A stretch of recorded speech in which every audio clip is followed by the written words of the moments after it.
Hey, it's the Geekbus here. First thing I came across this morning was a comment on a previous video from a woman who said, "Why does it take you so long to get to the point?" And I must say it did not trigger a warm and fuzzy feeling in me. I was in, I suppose, a vulnerable state, so I deleted the comment. And now I'm sorry that I did for several reasons. Because for one thing, you should listen to your haters, who probably aren't exactly haters anyway, but negative comments, you should pay attention to them. They're probably the only thing you're really going to learn something from. So it would have been good to hang on to it. And I wanted to quote it here, and I went to look for it, and then I remembered that I had deleted it. And it's just a small thing by meaning it's a small-minded thing to do on my part to delete these. Anyway, so too bad, but I did. But I felt the need when I got up this morning to feed myself, maybe as a result of having to endure that little burn. So I went out, drove over the river that's near me to a spot where I really wanted to get some breakfast. And I looked at it, and the sign said open. The light was on the window, open. I drive up, fine dining, as you can see. But there on the door, closed. Great shame. But not to be deterred, I drove back past an entity that I had caught sight of on the way. There it is. And I waited my turn and got myself a chili cheese dog. Then I came back, and I'm ready to get into what I was talking about, which was, of course, the plan to be brief and get to the point. And already, I don't know how many minutes in, what are you going to do? I think the next time somebody asks me why I did something, why do you take so long getting to the point? It'll be, well, because of the laws of physics and the initial conditions of the universe at the time of the Big Bang. That's the real answer, but it's a little flip. But it is true. I woke up this morning thinking of logic. I was thinking of the course that I took when I was a college student. I was a philosophy major, of all things, and you were required to take a logic course. And I'm glad I did. I don't think I would have taken them. I didn't even know they exist. I didn't know there was such a thing, to be honest.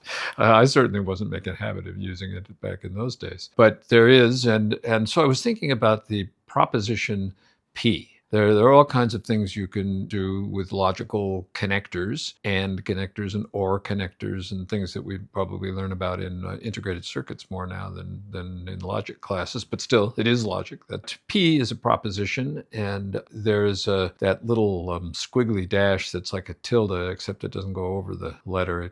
It goes before it. There's a name for that. Anyway, that thing alone is not P. You have P, and then you have that thing, and P, and that's not P.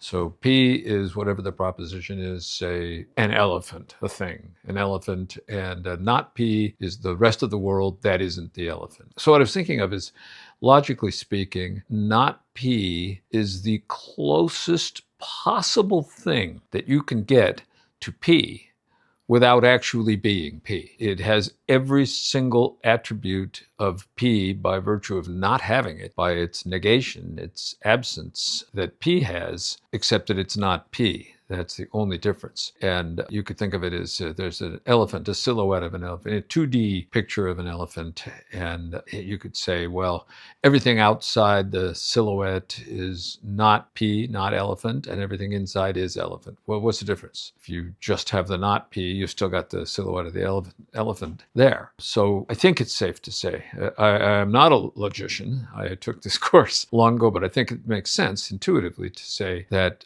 how could you get closer to P? You've got every single thing about P described by not P. So it has to be, without actually being P, it has to be the closest possible thing to P. That's in the logical space. But I was thinking this is also true in the space of human emotion, cognition, and mindedness. The same thing is true. This is a much more difficult proposition to get anybody to really buy into unless you do what I do every day, which is sit talking to people all day, every day for decades, and trying to understand not only what they're saying, but what they're feeling, and how maybe I can be helpful in some way with that. And this is a principle that there is what we would call a dynamically unconscious mind. It's different from a non-conscious mind. There are non-conscious elements to the mind, such as the ventral visual pathways, where we don't know that we're seeing something, but we react to things as though we are seeing them. And in fact,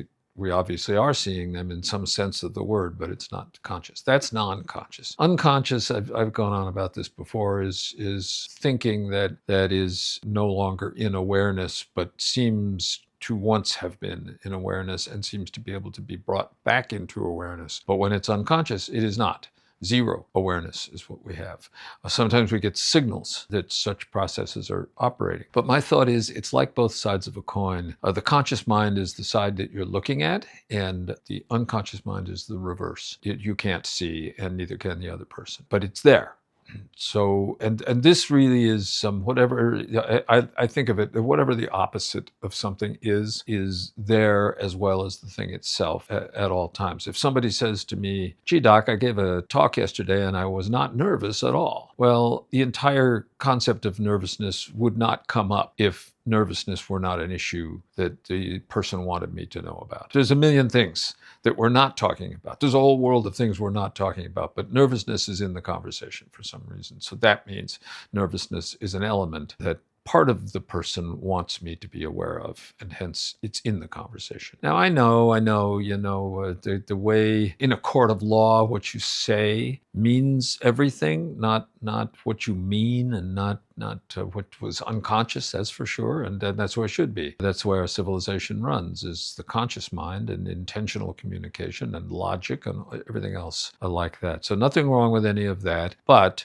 when something comes up, it is in the mind, no matter the sign, positive or negative, on or off, conscious or unconscious. It's all there. The sign is the least of it. It's the absolute value of the thing that counts. So this is helpful if you want to improve your relationships with people. Believe it or not, it's good if you can accept the fact of the active unconscious. The problem with this is there's a reason something is unconscious for a person. They don't want it to be part of the conversation in any overt way. They don't want to be aware of it. They don't want you to be aware of it, but it's there, and they want it to be there in some way. Not that it's intentional. It's unconscious. Nobody's thinking about this, but this is what happens if you go around thinking, well, as an enlightened person, or I'm watching the Geekbus's video, so I'm going to put into practice his principles, and I'm going to recognize that anytime anybody says anything means that the thing itself is what they mean. Whether they say yes, no, it doesn't matter. Yes means no, no means yes. Everything's all of the above, and I'm just going to call everybody out on all of it all the time. That'll go terrible.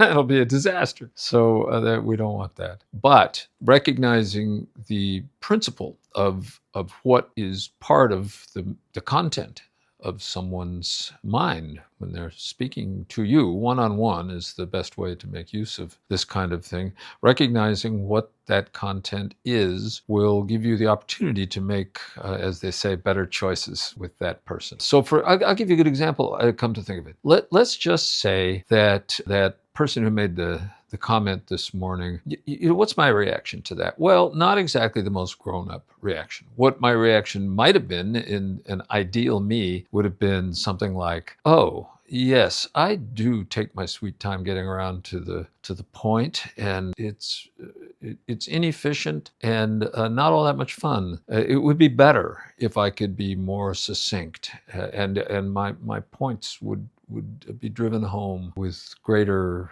authority and validity if I were to get to them straight away. And I can get myself there. That's why I do pay attention to these things, this post notwithstanding. But my instantaneous gut reaction is, what do you mean I don't get to the point? You should be grateful to have the opportunity to listen to my fascinating thinking and hang on every word that I say and follow every digression, because they're all so fascinating and compelling and spellbinding. That's how it should be. And of course, it would be that way if I were king of the world and could wave a magic wand and everybody would love me immediately, which is, of course, what I would like. And at some level, it's what I expect. So when that doesn't happen, there's hurt and then anger. I think that's usually the way anger comes about. I'm not sure about that, but it seems to me, I think it's true of me anyway. If my feelings are hurt, that's when I would tend to get angry and defensive. And if I get that way, I'm like, okay, because my feelings are hurt, I feel kind of small. So if I get angry, it's not that I'm thinking this consciously, but if I get angry, then I feel big and strong and angry. That's me, and you violated my trust and call me names, say I'm not saying you don't get to the point. You say I'm a rambling old geezer, uh, you know, that kind of thing. Then I'm like, that then I'm big, and or it feels big. Of course, some of us would say, well, an angry person is a small person's idea of a big person. Might be a good way to put it. But in any case, that feeling is there whether I like it or not, and whether I approve of it in myself, and whether I wish I were a better person, and everything, the feeling is still there whether I like it or not. Now, let's say that I know this person, which I do not, who left this comment, but let's say I do. Let's say that's a friend of mine who left this comment, which I would not put it past any friends of mine. In fact, probably every single one of them has told me this at one time or another anyway. So it's not much of a stretch. So let's say I know the person and we're talking, and the person says, that neighbor of mine, the guy is such a jerk. I get sick and tired of listening to him sometimes. I wish the guy, if he had something to say, he would just say it. And I don't know, but anyway, he's no friend of mine, not the way you are. You're a great friend of mine, and etc. In that conversation, I am reassured. Oh, okay, good. I'm a good friend, and it's that guy. It's the neighbor who's the bad guy and the blowhard, and rambling on and not listening and that sort of thing. And so we're all reassured. Everybody feels good about it. But knowing what I know, I say, yeah, but there's another dimension to that, and that is we're the only two in the conversation, and this person has introduced the element of a man who goes on, and you get sick of it. And that's their feeling, and they're telling me about it. So I know that the reason that's found its way into our conversation, of all the things that could find their way into the conversation, that does. So I know that they also feel this way about me, that I go on, and they don't like it. They get sick and tired of it and wish I wouldn't do it. It's not the only wish they have. They do think I'm a great guy. They do like me better than the neighbor. Those things are all true also. But it's true that this other quality of mine is being communicated to me, and it's defended against. It's so well that both the other person and I can ignore it and think, oh yeah, this is about somebody else. And we do that. We do that every day. It's perfectly normal. But if I'm really thinking, then I know that they mean something different, that there's something else. Let's put it that way. There's something else they would like me to know. The problem with trying to put this into one's own practice is there's a reason that this is unconscious. The person doesn't want me to know that they're talking about me, even though at some deeper level they do want to communicate it to me. But they probably know I can't handle the truth. Were I to react to this, and were I to do it in a kind of gotcha way, when you were talking about that neighbor, I think you're talking about me. I think you're mad at me for being a blowhard, and going on and on. Then the person goes, no, I don't know what you're talking about. What are you so paranoid for? It's nothing to do with it. You shrinks the stuff you think is crazy. That's what would happen there, because I would be hurt, and so I would feel the need to come at the person with an outburst, sort of accuse them and catch them, like I know something you don't know about yourself, and that's it. You're mad at me. That's what you're doing. You just don't have the guts to tell me. But that's not really the truth. The truth is they don't want to tell me because I'm not going to handle it well. Or let's say that's the truth. Maybe they don't want to tell me either. Or they're anxious. Or they value my friendship, or are afraid that I'll excommunicate them or something if I don't like what I hear. There's a lot of reasons. So it doesn't do me any good to play gotcha with my knowledge of the unconscious. That only makes it worse. There's a reason for the unconscious. It promotes civilization is what it does. So that's a good thing. We just as soon use these defenses. They're very adaptive. But if you really want to deepen a relationship, you gotta do something better with it. So the way I would handle that if I brought my best self to the game, which is, by no means all the time, is I might say something like a little further down the road, especially if I caught myself going on and on. What I'd probably do is I would catch myself going on and on, because obviously it's something that I am perfectly capable of doing. And I would say, I was just thinking, I myself was going on and on here for a second. Just when we were talking right now, I was going on and on and on. And I realized, God, I'm just as obnoxious is that other guy. And I'm sorry about that. That must be irritating too. I realize that I'm no better than that guy. So that's not telling the person I know something you don't know. That's saying, oh, I just recognize something about myself that undoubtedly you feel also. In my heart of hearts, I'm knowing the person feels that way because they brought it up, but I don't want to make it a paranoid, invasive gotcha moment. I just want to acknowledge something that's true in a gentle way. So when I say that, they say, oh, no,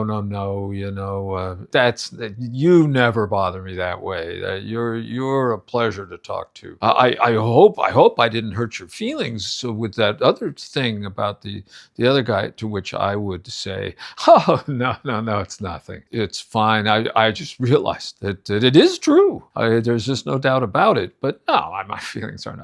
I can take a little criticism. I should be able to. None of those things are completely true. Yes, it hurt my feelings. Yes, I would like to punch you in the face because of saying that. But that's not the only feeling I have. It's one of the least feelings that I have. But I do have it. If I really had to confess, and I'm not going to confess it because nobody needs to hear that, because it's obnoxious and it's under the surface. I'm not going to punch anybody in the face. And I trust myself with that, at least in this kind of conversation. But the thing is, I have deepened the relationship with that person because I have recognized something they were trying to communicate to me, and I have taken it in, and I have, if I'm a good boy, I've even kind of made a compact that I would try to do better, and I would recognize that it is kind of irritating to them, and I'm going to try to do less of it. I'm failing at it as I am in making this a brief video, but nonetheless, it's the thought and the effort that counts, at least to some extent. So that's what I would be trying to do. And the person is going to recognize that also, probably unconsciously. So that as far as both of us are concerned, there was this little thing, and I recognized, gee, I'm sort of the same as that guy you were complaining about, ha ha ha.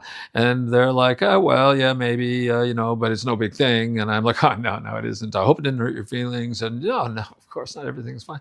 And we go on our way. But the relationship is deepened by that exchange because the person knows in their heart of hearts that I have listened to them, that I have heard what they want me to know, not just what they're telling me, but what they want me to know, what they're showing me by having that element in the conversation at all. I'm hearing it, I'm responding to it, I'm not taking it too personally, I'm covering it up myself, I'm reacting to it, but what I'm also doing is I'm respecting the other person's perspective. I'm imagining what it's like to be that other person sitting and listening to me. And I'm recognizing my own self-centeredness and narcissism. And in that process, under the sway of those qualities of mine, I'm shutting the other person out a little bit. There's something about going on that shuts the other person out. And so when I say, I go on and on, I recognize that.